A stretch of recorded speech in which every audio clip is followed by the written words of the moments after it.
Hi, fellow proclaimers. It's practice time for the readings of August 11, the 19th Sunday in Ordinary Time. And this is your guide for an effective proclamation. But first, let's take a look at some words some of us may not be saying correctly. From the first reading, the words are wisdom, wisdom.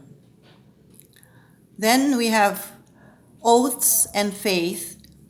For these words, just make sure that you produce a TH and not a T. Oaths, faith. Okay, the next word is courage, courage. The next is adversary. This is plural, so we say adversaries, adversaries. The next word is summon. Just add a D, summoned. From the second reading, we say faith, realization, realization. Next, sojourn. That's American English. British English would be sojourn. Just add a D, sojourned. Country, country. Isaac, Isaac. Heirs, heirs. Next is Sarah, Sarah. And then numerous, numerous.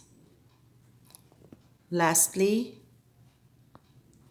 symbol, symbol.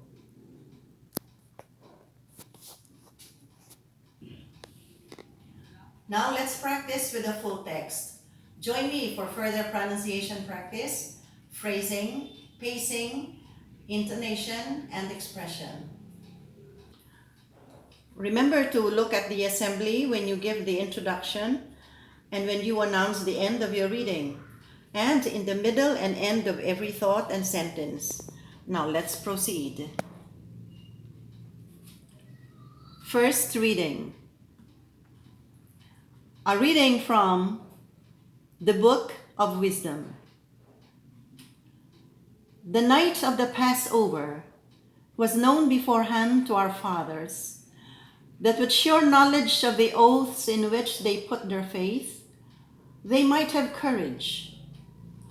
Your people awaited the salvation of the just and the destruction of their foes. For when you punished our adversaries, in this you glorified us, whom you had summoned.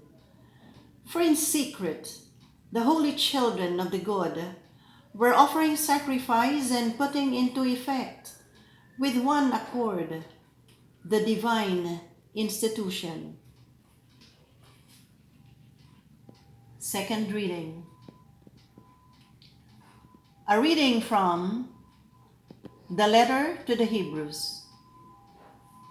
Brothers and sisters, faith is the realization of what is hoped for, and evidence of things not seen. Because of it, the ancients were well attested. By faith, Abraham obeyed when he was called to go out to a place that he was to receive as an inheritance.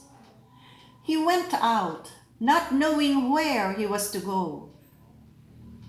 By faith, he sojourned in the promised land as in a foreign country, dwelling in tents with Isaac and Jacob, heirs of the same promise. For he was looking forward to the city with foundations, whose architect and maker is God. By faith, he received the power to generate, even though he was past the normal age, and Sarah herself was sterile. For he thought that the one who had made the promise was trustworthy. So it was that there came forth from one man, himself as good as dead, descendants as numerous as the stars in the sky, and as countless as the sands on the seashore. All these died in faith. They did not receive what had been promised, but saw it, and greeted it from afar, and acknowledged themselves to be strangers and aliens on earth. For those who speak thus show that they are seeking a homeland. If they had been thinking of the land from which they had come, they would have had opportunity to return. But now they desire a better homeland, a heavenly one. Therefore, God is not ashamed to be called their God, for he has prepared a city for them. By faith, Abram, when put to the test, offered up Isaac, and he who had received the promises was ready to offer his only son, of whom it was said, "Through Isaac, descendants shall bear your name." He reasoned that God was able to raise even from the dead, and he received Isaac back as a symbol. The word of the Lord. Thank you, brothers and sisters, for giving yourself time to practice with me. Please practice as often as you can and get familiar with the text so you can read effectively and with confidence from the lectionary. For the readings of August 18, let's practice next week. Bye and take care.